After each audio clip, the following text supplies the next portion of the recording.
Before we start, just a quick reminder to hit that subscribe button. Only 2% are subscribed. At 1,000 subscribers, I'll be posting a special video. My spoon hit the glass right as she cleared her throat. I am Erin, 29, and this was supposed to be my moment.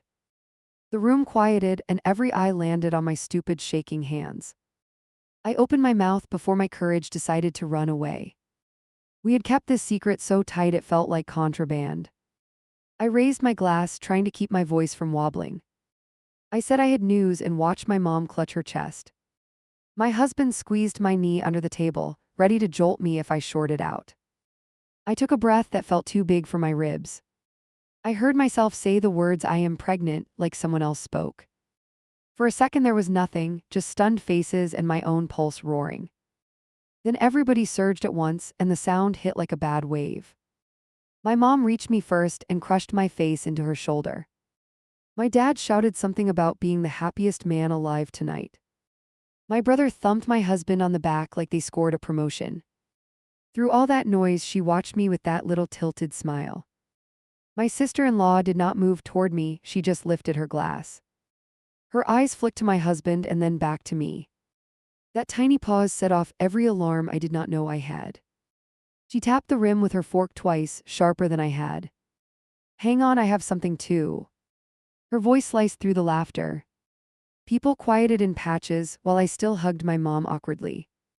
I pulled back and tried to keep the smile stuck on my face. "You are not the only one with news tonight," she added with a shrug. It sounded playful on the surface, but there was weight under it.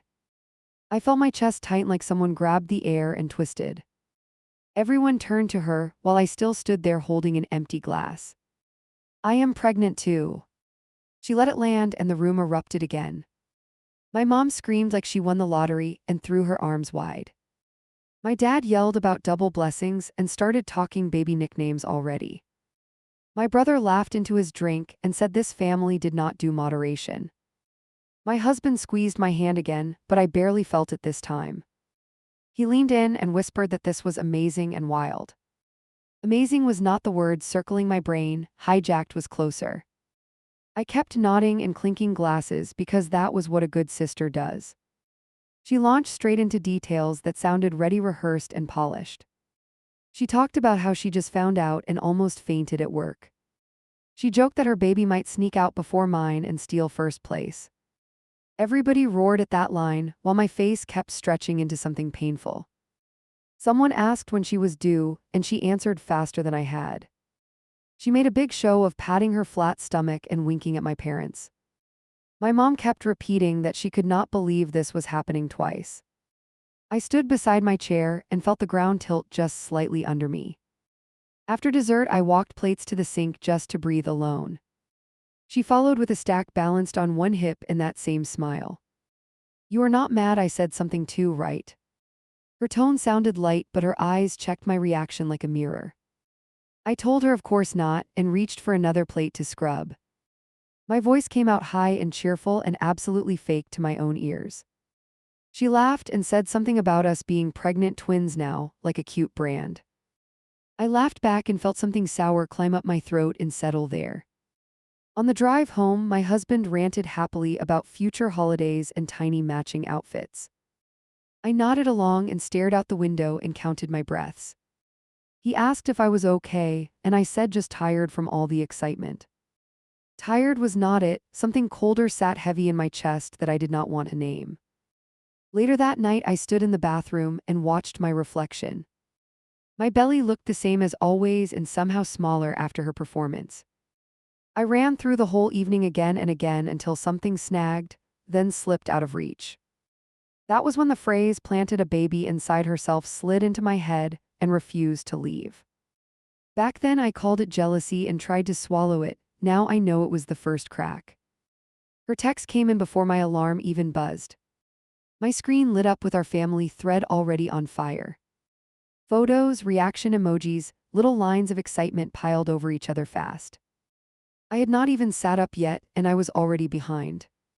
The first picture was her in the bathroom, shirt lifted. Nothing really showed, just her hand on her stomach like it was fragile glass. Caption in huge letters about her miracle growing and how blessed she felt. Everyone spammed hearts and clapping and baby jokes like they were on a timer. My own message from last night sat higher in the chat. Short line, one tiny photo of me and my husband smiling. No one reacted to that anymore because the conversation rolled past it. Watching it sync up there made something twist in my gut again. I typed a quick good morning and a little update about feeling queasy. I hit send and waited for some kind of normal follow-up. By the time I set the phone down, more images loaded. She had posted a screenshot of her pregnancy app with a big countdown. She wrote that she could not wait to give my parents their first grandchild. That exact phrase glared back at me while I stared at the screen. My breath caught because it stepped right over my existence without blinking.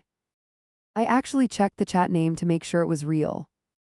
I almost replied with a snarky line about math and due dates. My thumbs hovered over the keyboard while my heart pounded stupidly hard. Then my mom chimed in with 10 exclamation marks about first grandbaby anything.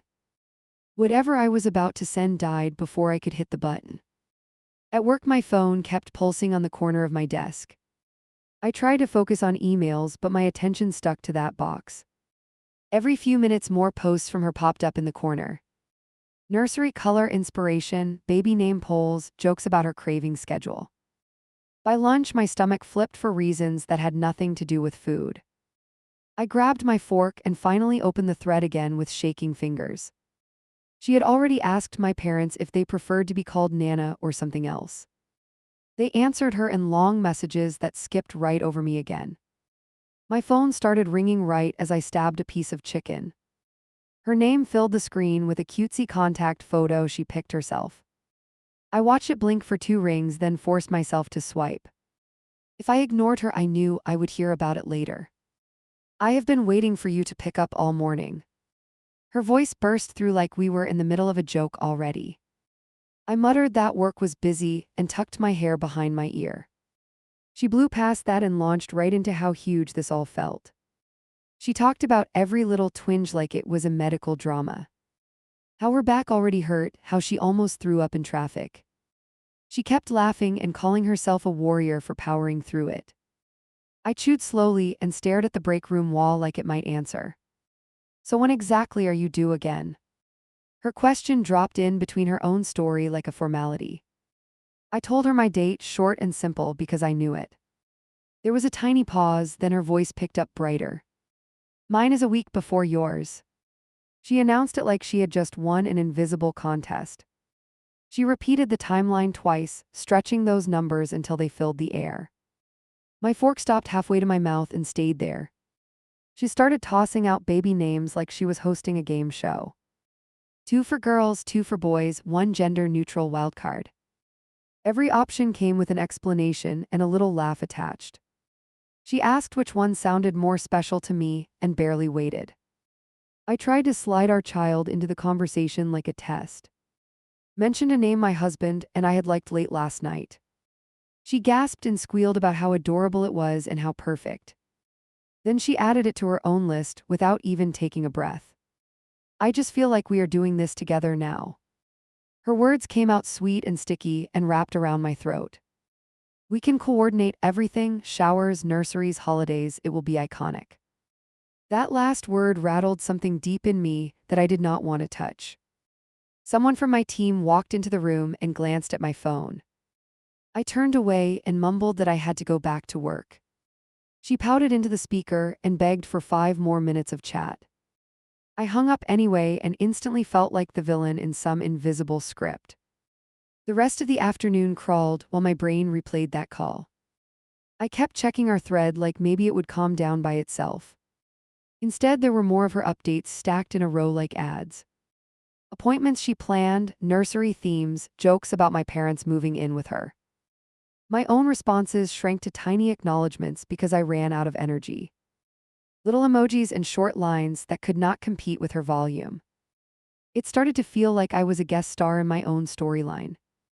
Every time I tried to type more, my chest tightened again.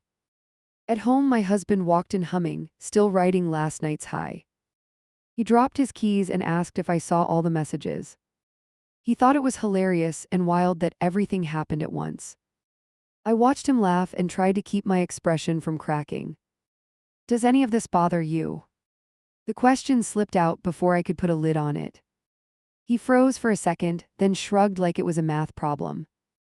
It is just family excited, you know how they get. I pushed a little harder and mentioned the first grandchild line. He frowned and said I was reading into things because I felt fragile. He wrapped his arms around me and told me to enjoy the ride. I stood there inside that hug and felt completely alone. That night he fell asleep fast while my thoughts kept sprinting. The group chat glowed in the dark every time I checked again. Her post had already gathered comments from cousins and old friends. They kept calling her glowing and brave and destined to be a mom. My own announcement photo had a handful of messages and then silence. I caught myself counting them, then hated that I was counting anything. Still, the difference stared back at me like a scoreboard that never reset. That was the first time I wondered if she needed this attention more than the truth. I finally set the phone face down and stared at the ceiling. I told myself we would share this experience and it would even out. I tried to believe that 2 pregnancies at once was just random chaos. Deep down, something colder whispered that this was only her opening move. The cold gel hit my stomach as my phone started vibrating. The nurse glanced at the noise and nodded toward my bag. Go ahead and silence it, we do not need background music. I fumbled for the volume button and saw her name lighting up. Even before the screen dimmed, dread crawled up my spine. I told myself to focus on the monitor and breathe slow. The tech pointed out a tiny flicker and my eyes blurred. For a brief stretch it was just me, that heartbeat and relief. I squeezed my husband's fingers and actually believed we were alone. Then the appointment ended and reality came rushing back in. Out in the hallway I checked my phone with shaking hands. 3 missed texts from her, 2 from my mom clustered underneath. The preview showed an image with the classic black and white blur. Caption across it screamed about the best surprise at her appointment. My legs went weak because we had not mentioned our scan date. In the elevator my husband joked that she must be psychic. I forced a laugh that came out thin and way too loud. She probably just scheduled around the same time window as us. Saying it out loud did not help my stomach settle at all. I slipped the photo print into my bag like it might shatter. We sat in the car and he lifted our ultrasound photo carefully. He stared at it with this stunned half smile that almost broke me. Can I send this to my parents or do you want to? I nodded and unlocked my phone and opened the family chat. Her collage was already there, dressed up with stickers in glitter fonts. She had posted 4 angles of the same picture in a square.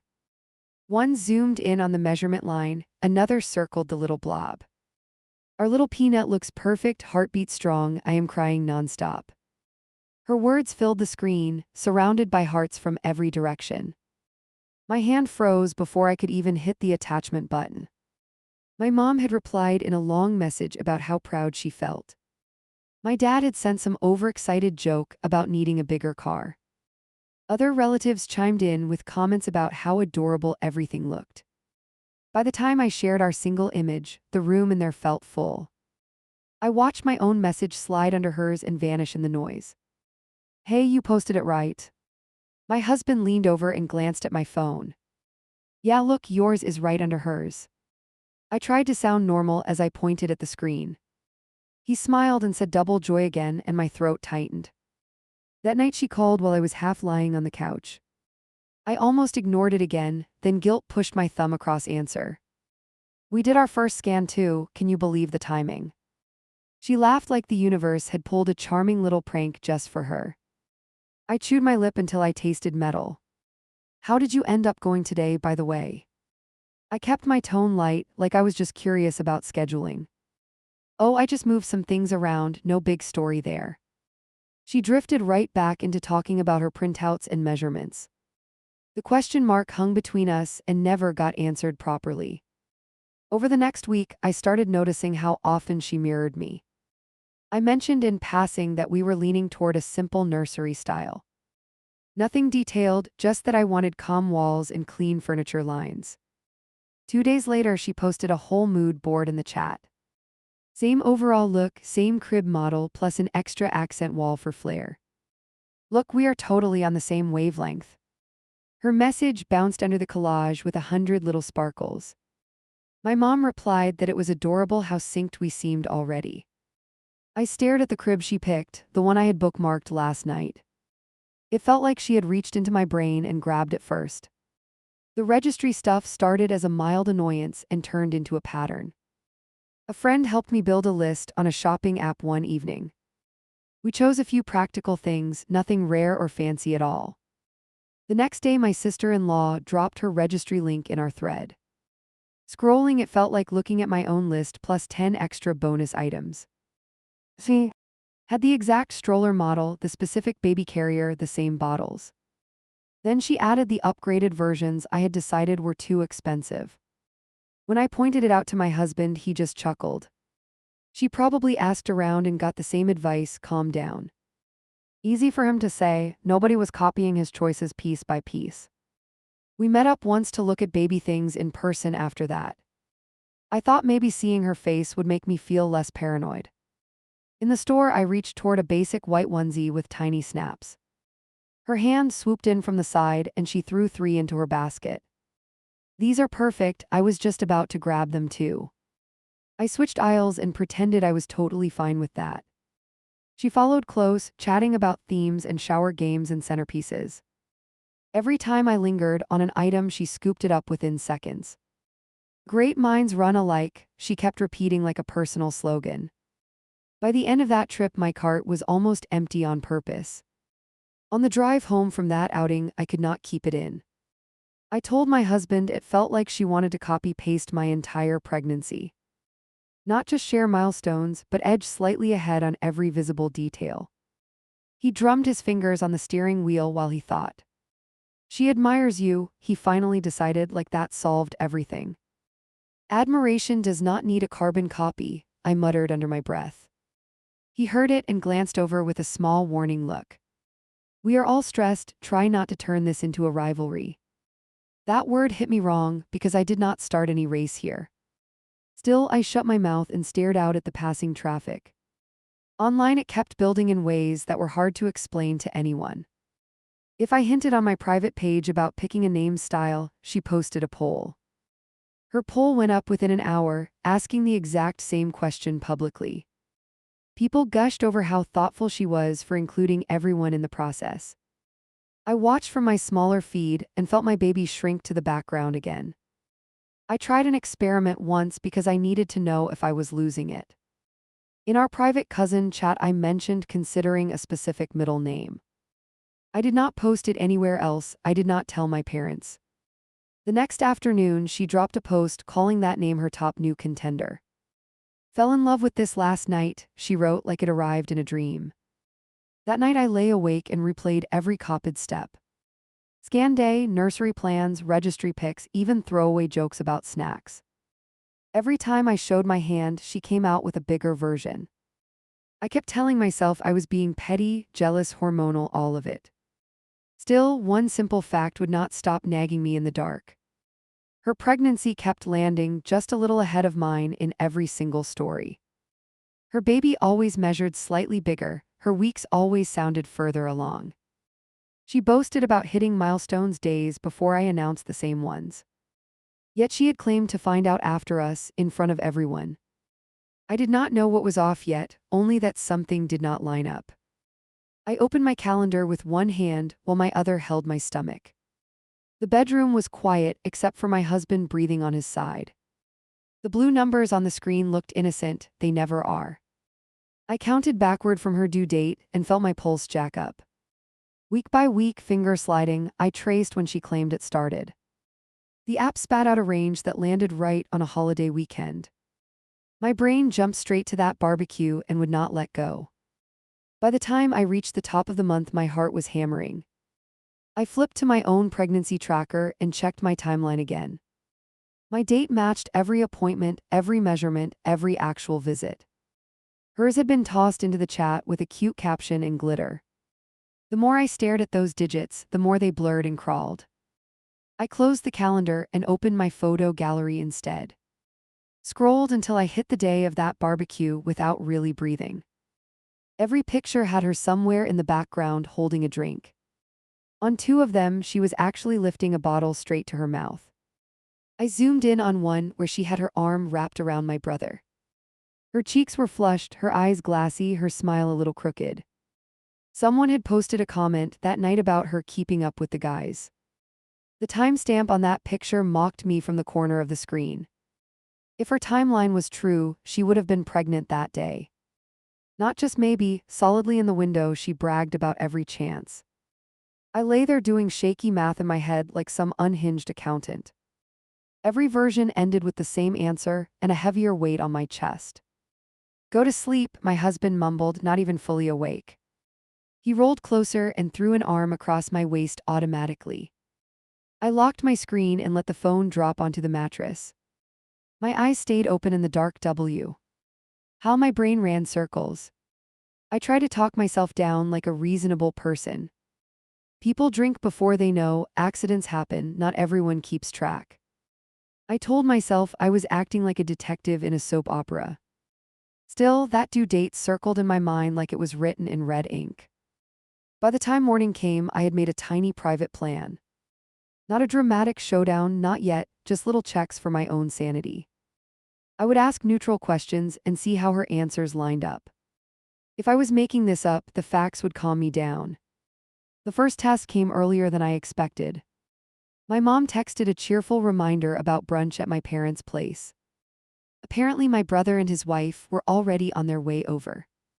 I stared at the message and felt my stomach flip before any food.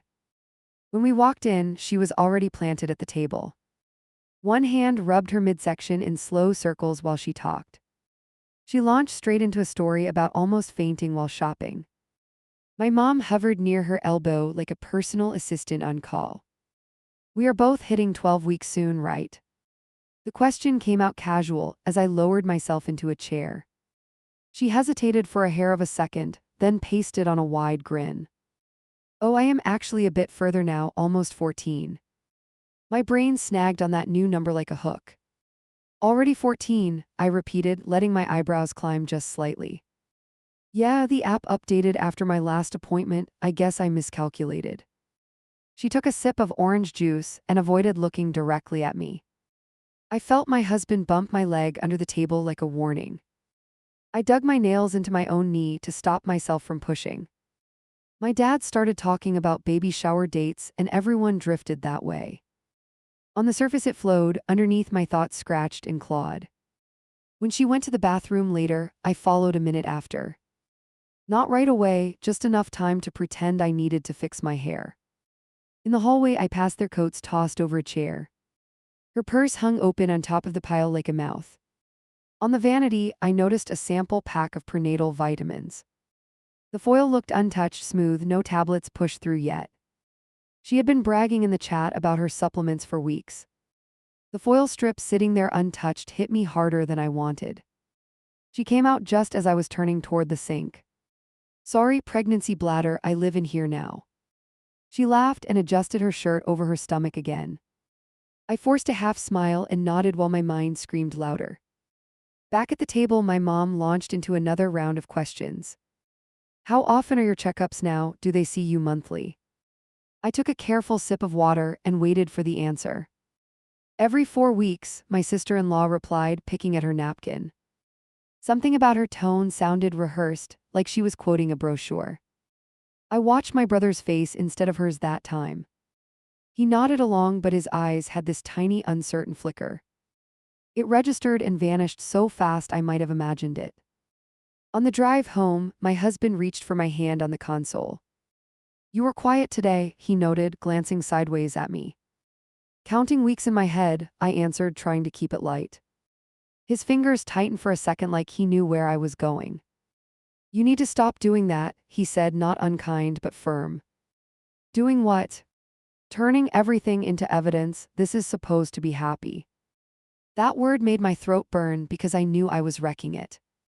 I nodded like I agreed, but inside something had already shifted. Once you see cracks, you cannot unsee them, you just stare harder.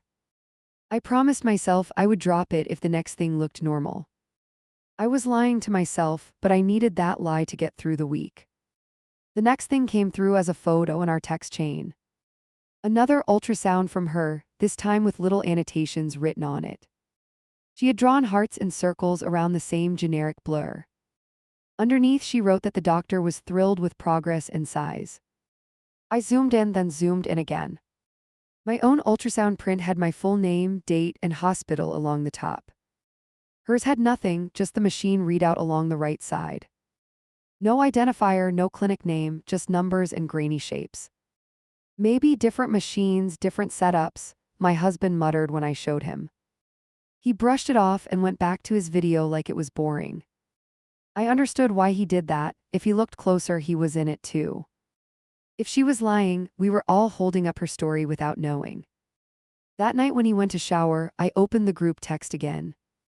I scrolled back to the day she announced her due date. Screenshot, time, reactions, everything lined up exactly how I remembered. Then I opened my notes app and started building a quiet log. I wrote down the date she claimed at dinner. Under it, I jotted the barbecue date and my photo timestamps. Then I listed every time she mentioned being a certain week along. As the list grew, some of the numbers tripped over each other. In one message, she bragged about being 11 weeks a week before brunch. At brunch, she claimed she was nearly 14 right then.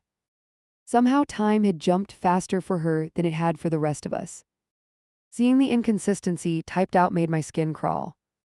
I know how it sounds, I know how obsessive it looks.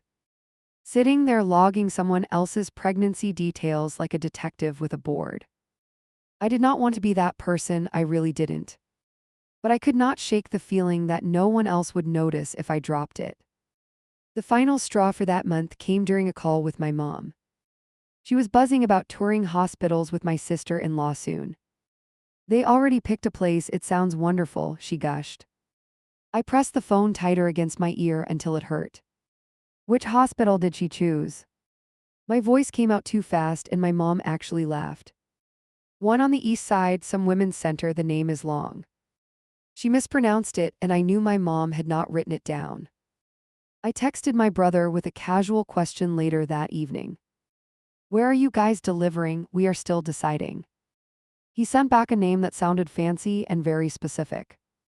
All right, one concrete detail, something I could actually check without guessing. I waited until the next day on my lunch break to make the call. My hand shook as I dialed the number I pulled from their website. When the receptionist picked up, her voice was brisk and efficient. I gave my fake story about shopping around for hospitals and wanting information. Do you have any patients currently due in early December with that last name? My stomach twisted while I listened to the clicking of her keyboard. She paused, asked me to repeat the name, then checked again. No one with that surname in our system for that time frame, she answered. Heat rushed into my face even though she could not see me. Okay, thanks, just checking before we decided, I replied, keeping it breezy. I hung up and stared at my reflection in the dark phone screen. There it was, my first solid piece that did not fit her story at all. I could have stopped there and confronted her right away. Walked into the next family gathering and dropped that phone call like a bomb. Instead, I sat with it and let the weight push down on my chest. Because once I said anything out loud, there was no going back. That weekend, we all met at my parents' place again for dinner. The second I walked in, my mom pulled me toward the dining room. My sister-in-law was showing off a stack of papers on the table. Birth plan outline, she announced, tapping the top sheet with a manicured nail. I stepped closer and glanced at the header without touching anything. It was a generic template printed from some website, no clinic logo.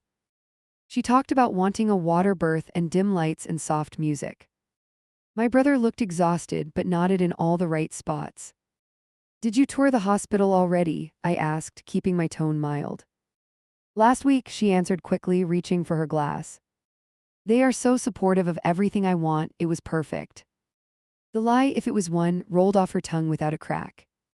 My husband shot me a look across the table, a silent warning flare. I swallowed the next question that wanted to jump out. She went on about nurses and hallways they walked and some waiting room. All I could hear underneath was that receptionist telling me no records existed. Later that night, while dishes rattled in the kitchen, I caught her alone. She was scrolling on her phone, legs crossed, humming under her breath. "How did you find that hospital?" I asked, leaning against the doorway. She brightened immediately and started describing an online review rabbit hole. I listened, really listened, trying to find something solid under her story. Every detail was vague, nothing anchored to an actual person or schedule.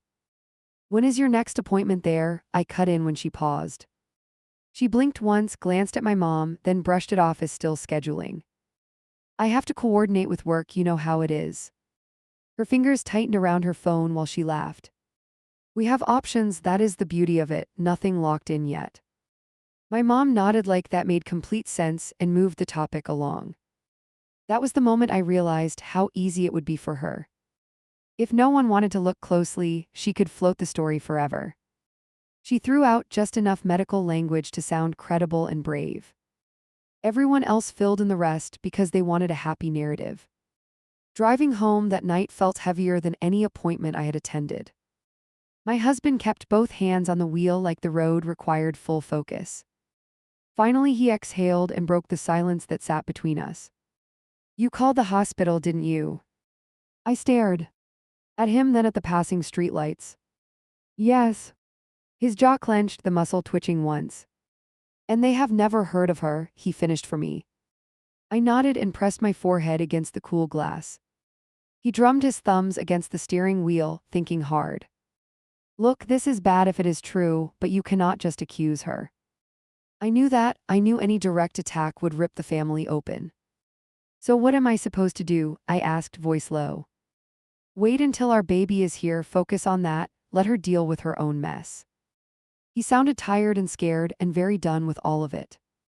I heard everything he did not say out loud, that he half hoped I was wrong. The problem was, the more I watched, the more the numbers betrayed her.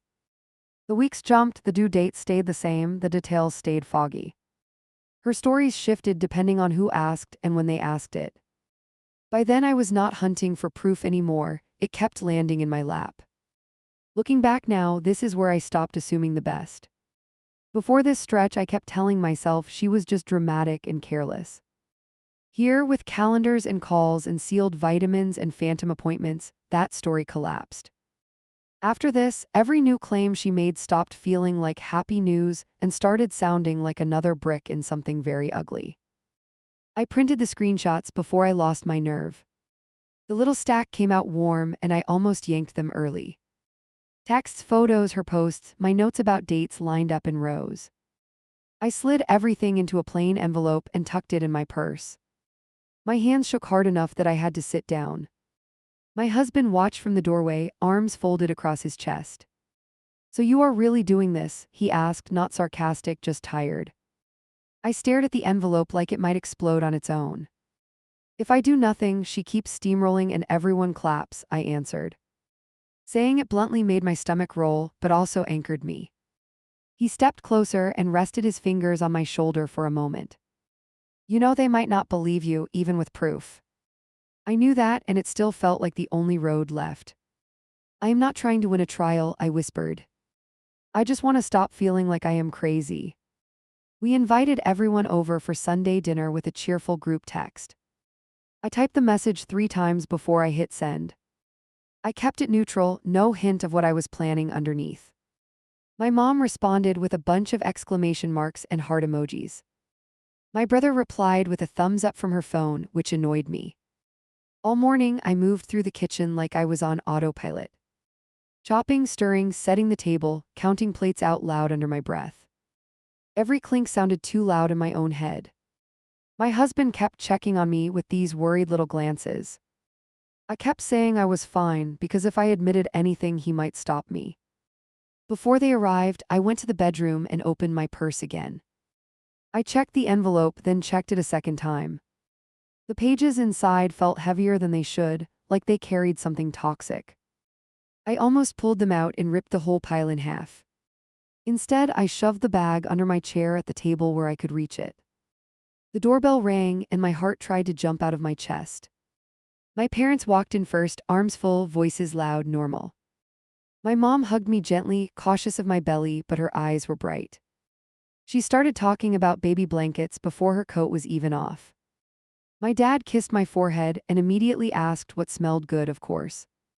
My brother and his wife were last, arriving a good 20 minutes late. I heard her laugh float down the hallway before I saw her face. She appeared in the doorway with one hand on her lower back. "Sorry, moving slow today, pregnancy is kicking my butt," she announced. My mom rushed over to help her like she had run a marathon. I watched her carefully while she eased into a chair. Her movements were exaggerated, almost theatrical, every step a performance. She lowered herself with a little dramatic sigh and patted her abdomen. "Baby did not like the car ride," she added, rubbing in slow circles. Everyone chuckled and cooed, while I focused on keeping my jaw relaxed. We gathered in the living room first, and she took the central spot. Conversation tilted around her, without any effort on her part. She launched into a story about nearly fainting in a checkout line. The tale shifted halfway through, details morphing from what she told my mom earlier. My brother laughed at the wrong moment, which caught my attention. "How far along are you now?" my dad asked during a lull. He was trying to be involved, I do give him that. "Almost 20 weeks, she answered, staring right at me as she spoke. My hand tightened around my glass so hard my knuckles ached. Last week she had bragged about 19 in the chat, a day earlier. I could feel my husband's eyes on me as I swallowed that down. He knew I was counting again, he could see it in my face. I gave him the smallest nod to say I still had control. He did not look convinced, but he stayed quiet for now. The tension sat between us like a live wire ready to spark. When we moved to the table, I took my seat across from her. The envelope pressed against my calf under the chair. I served food and watched her accept a big helping without hesitation. She joked that if she kept eating like this, the baby would be huge. My mom told her to eat for two, and then glanced at me late. It hit me then how lopsided the energy had become. Every comment about babies landed on her first, then on me. I was no longer imagining that part, the pattern was clear. If I stayed silent tonight, that dynamic would lock in harder. The idea of my child growing up in that shadow made my throat tight. Halfway through the meal, my dad brought up hospital plans. "Have you ladies picked where you are delivering yet?" he asked. My husband shifted in his chair like he knew what was coming. I answered quickly that we had a visit scheduled next month. Then I turned to her, forcing my voice to stay calm. "You already toured that women's center, right?" I kept my tone curious, like I was seeking advice. Her fork paused midair for a split second before she smiled. "Yeah, last week it was amazing, so supportive." Her words stumbled over each other slightly, just enough for me to catch. "What did you like most about it?" I leaned an elbow on the table, playing interested younger sister role. She blinked, then launched into a description of cozy rooms and kind nurses. Nothing specific, just buzzwords she could have pulled from any website. My brother stared at his plate like he was reading something there. My husband brushed his knee against mine under the table. It was half warning, half question, asking if I was really ready. This was the point where I could still redirect the conversation. Make a joke, ask about dessert, pretend I did not notice anything. Instead, I heard myself step over that line without turning back. "Which nurse showed you around?" The room quieted just a little when I asked that. "Oh, I do not remember names, you know how it goes." She laughed a bit too loud and reached for her drink. My mom jumped in about not remembering details from when she delivered us. "What about the receptionist?" I pressed, my voice steady now. "The one who checked you in for the tour." Her eyes narrowed just a fraction, then smoothed out. "I was late and they squeezed me in, it was busy."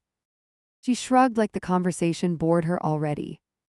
I felt something cold settle behind my ribs. "That is strange," I said, letting the words drop slowly. "When I called to ask about their tour, they could not find your name." The entire table froze like someone hit pause on a movie. For a second, all I heard was the hum of the fridge in the kitchen. My brother's head snapped up so fast his chair creaked. My mom frowned and looked from me to her, confused. My dad set his fork down with a soft clink that sounded loud. My husband stared at his plate like it might explain things. Across from me, her smile vanished completely. "You called my hospital. Her voice came out flat, without any of the earlier sweetness. I nodded once, not breaking eye contact this time. I called the place you listed, asked if they had you scheduled. I let the next part out in one clean cut. They said no one with your last name is due in that window. My mom inhaled sharply and actually reached for her chest. My dad muttered a quiet, hang on, like he could slow everything down. My brother looked at his wife, then at me, then back. She stared straight at me with this hard, glittering expression. I knew right then we were not going to walk this back. Do you hear yourself? She pushed her chair back a few inches, not standing yet. You are checking my medical appointments behind my back. Her fingers drummed on the table, fast and uneven. You sound obsessed, Aaron. This is beyond inappropriate. There it was, the word I had been bracing for. Obsessed. I could feel every eye on my face, waiting for my reaction. Part of me wanted to fold, apologize, blame hormones, anything. Another part was so exhausted from doubting myself that it shoved forward. I checked because nothing you say matches anything else. My voice cracked, but I did not drop it. Your dates jump around, your weeks change, your stories shift. I reached under my chair and pulled the envelope into my lap.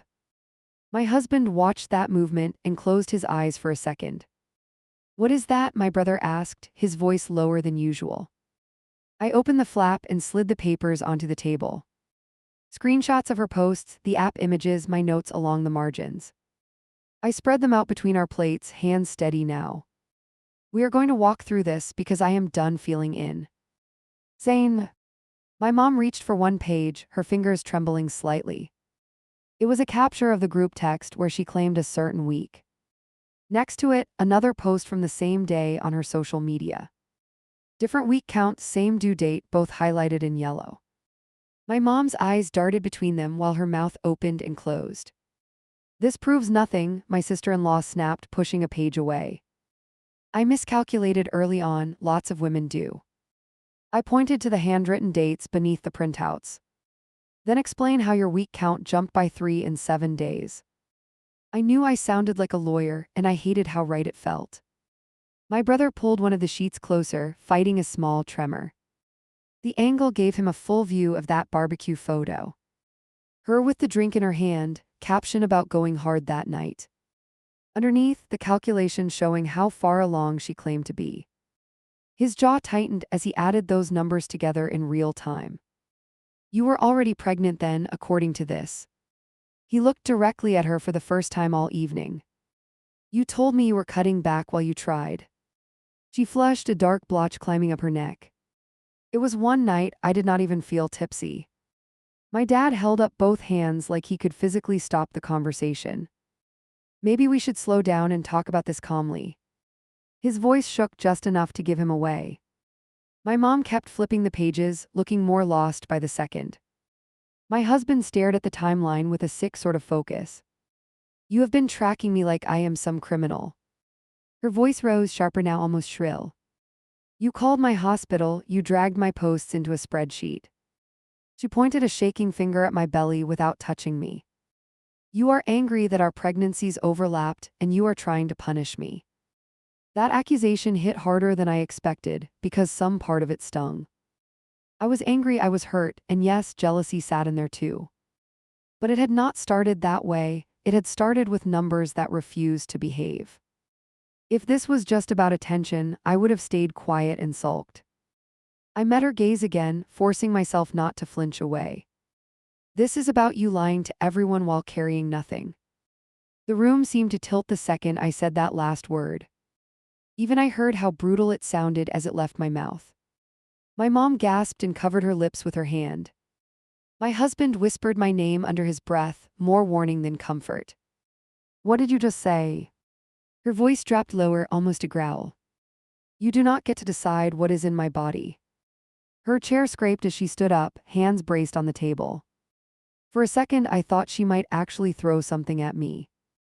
I forced myself to stay seated, anchored by the envelope. You have no records at that hospital. I ticked off each point slowly so I did not rush. Your vitamins are unopened, your weeks keep changing, your scans have no identifiers. My throat burned, but I kept going. You copied my milestones and always pushed yourself ahead by a hair. My brother's head snapped toward her again at that last piece. You told me the doctor moved your due date earlier 3 times. He sounded stunned, like he was hearing his own life out loud. She threw him a desperate look, then turned it back on me. Why are you trying so hard to make me the villain? Because someone needs to protect our parents from a fantasy, I answered. It was a raw truth, and also me still trying to justify myself. In that moment, I honestly believed I was doing the noble thing.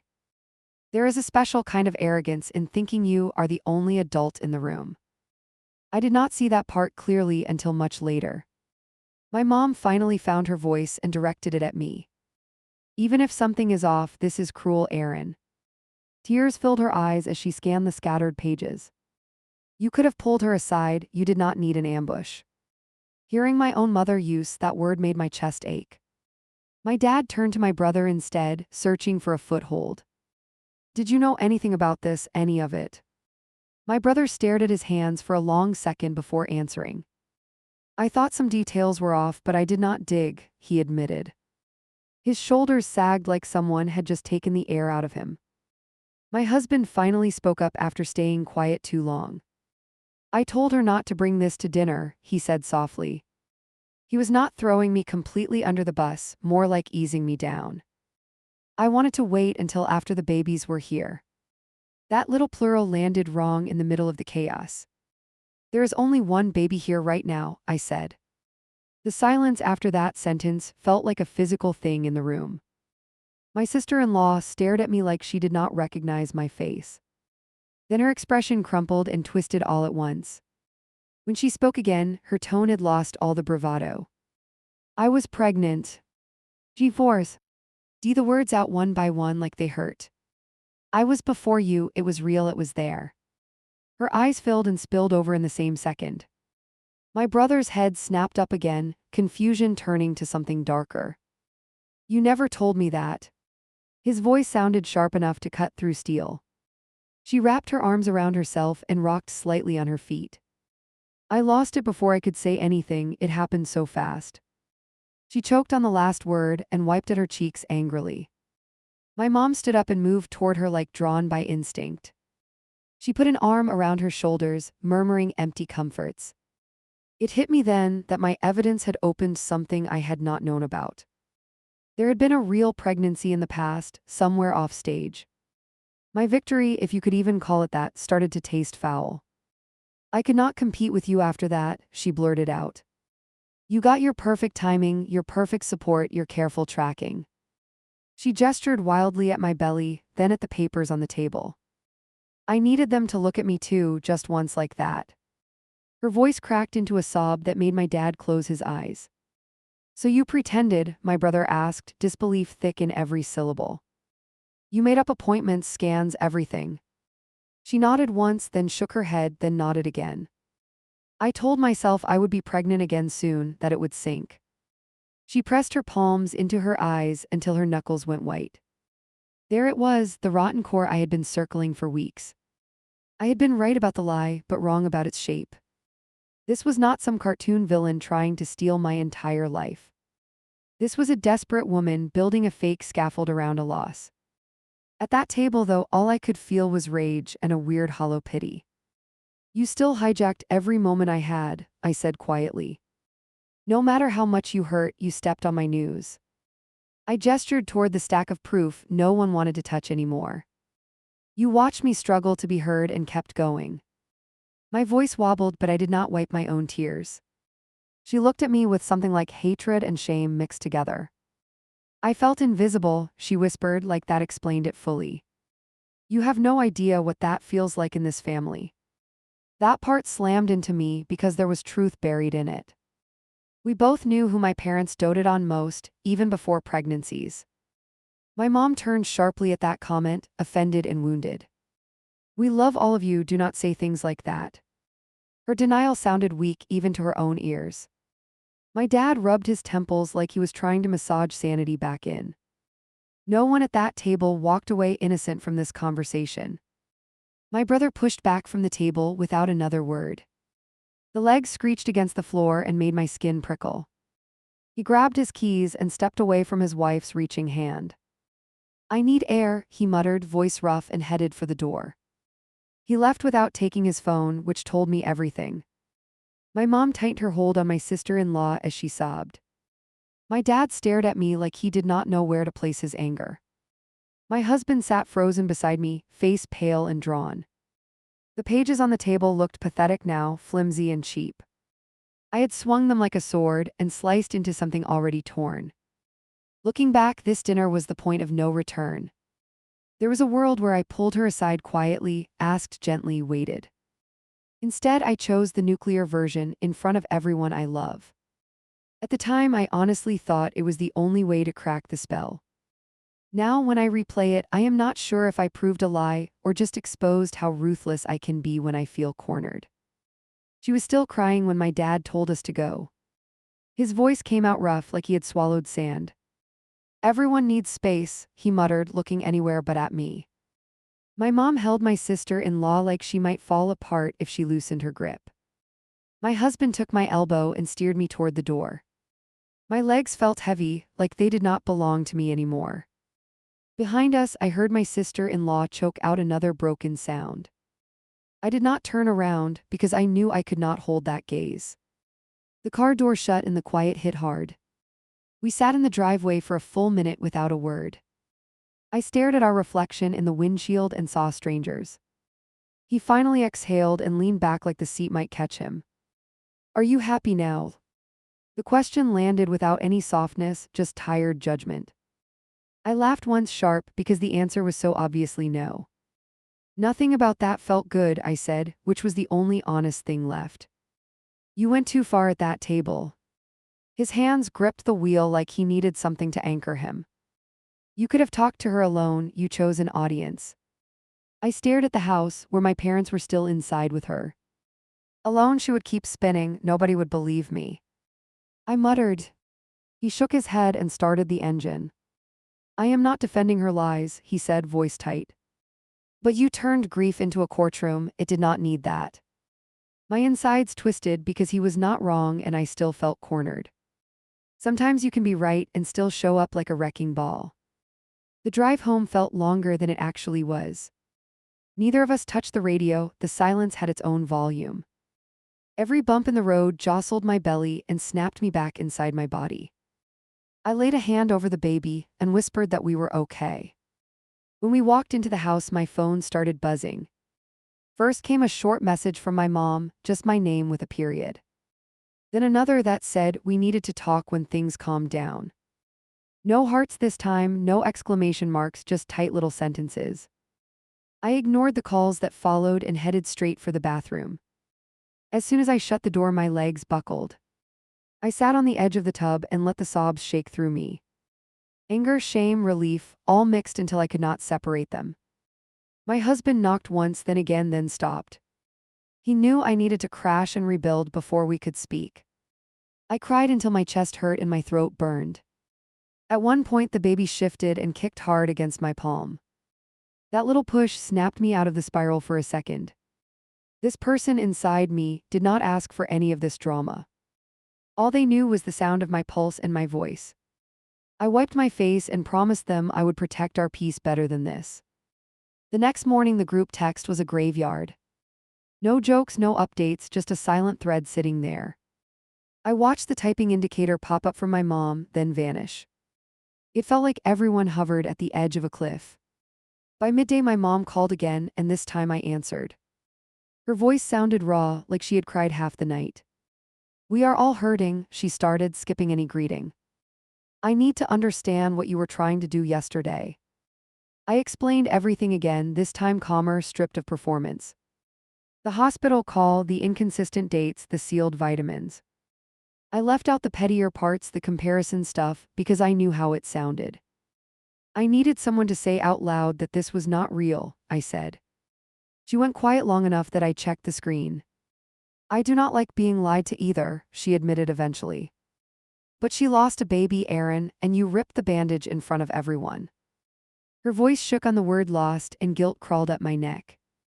So what? I should have let her keep pretending forever. I heard the edge in my own tone and winced at myself. I am growing a baby too, do I not get protection? My hand drifted to my abdomen again, automatic at this point.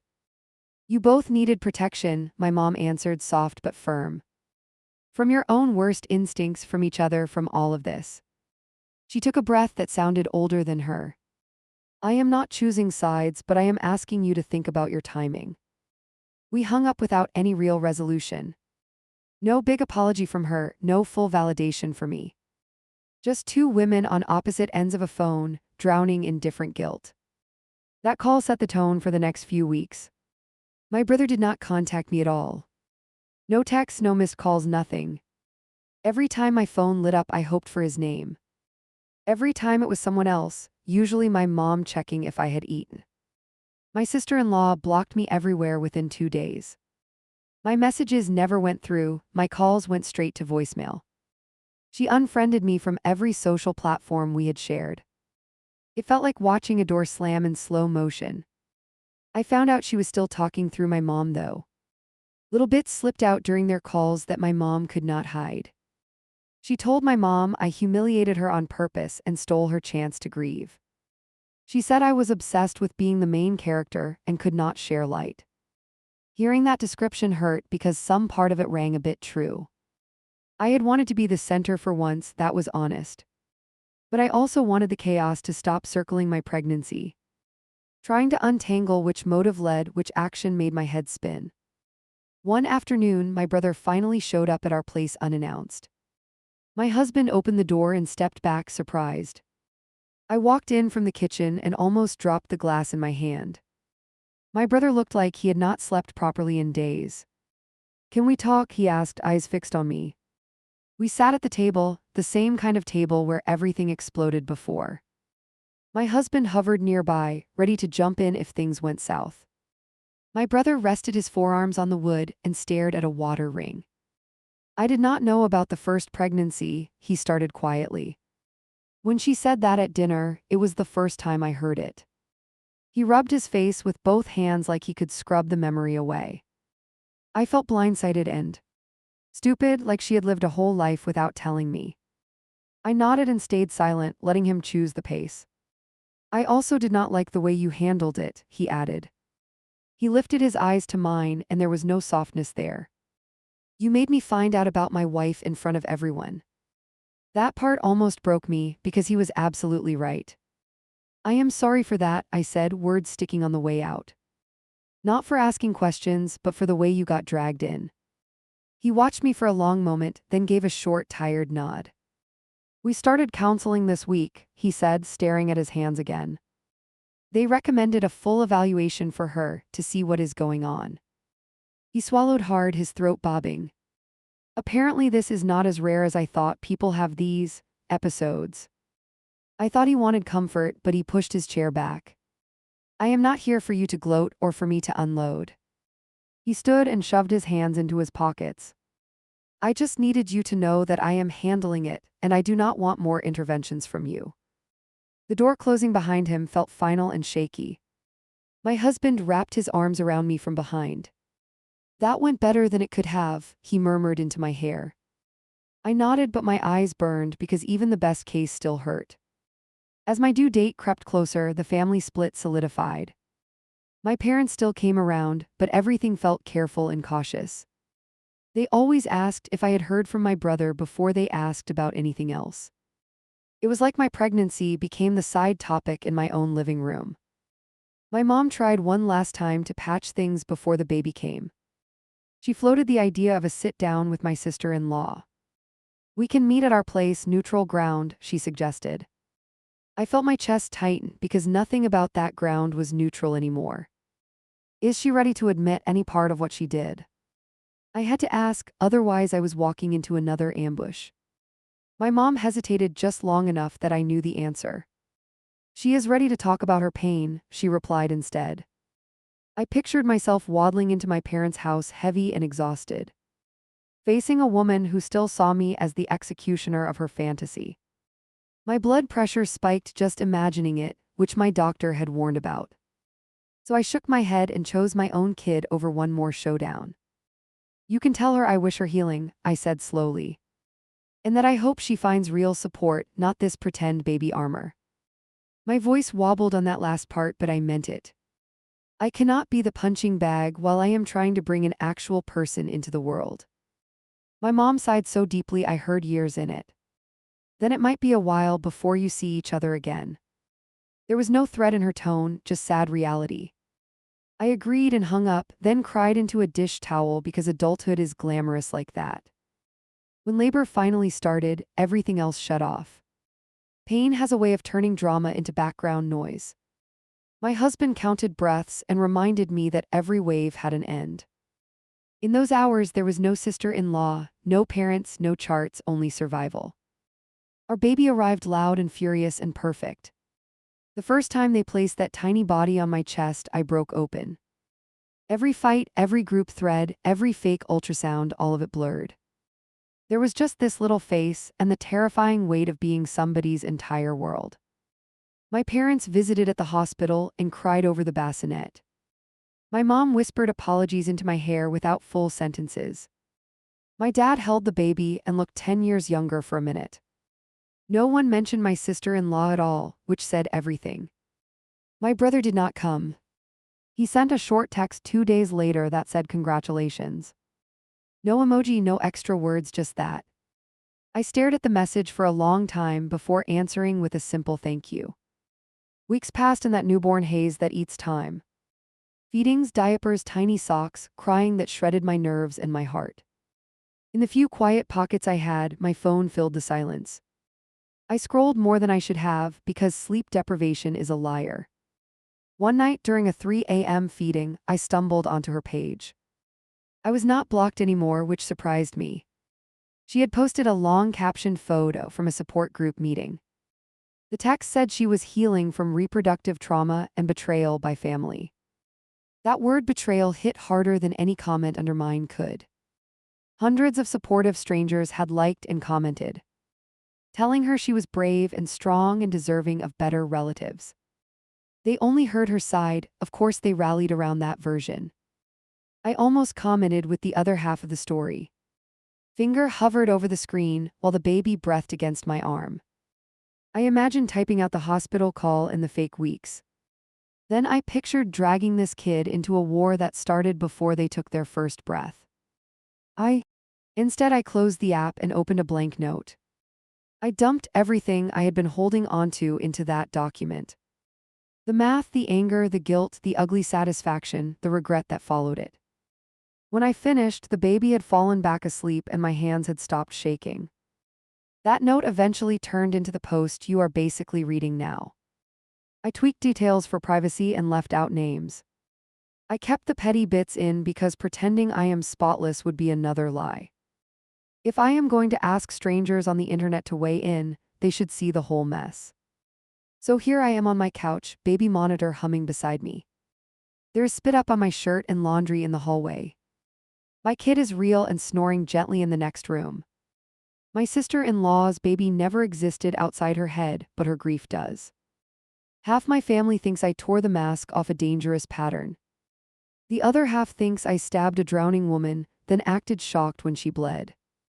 My brother is rebuilding his life and barely texts me small updates. My parents stand in the middle and get hit from both sides. I still do not know which version of me walked into that dinner. The protective sister who refused to let a lie swallow her pregnancy. Or the jealous woman who could not stand sharing a spotlight for once. On bad nights I think both are true, and I have to live with that. So that is why I came here.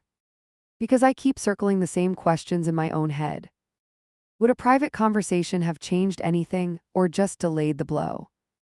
Did I save my kid from a lifetime of sharing space with a fake cousin, or did I just scorch the ground under our whole family? You do not know me, which is maybe why I trust you more. You only have this story and whatever instincts it stirs in you. If you think I am the villain, I probably deserve part of that. If you think my sister-in-law planted a baby inside herself and built a world around it, you are not wrong either. I am just trying to figure out what kind of person that makes me, now that the dust has settled and the crying in my house belongs to the only baby who was actually there.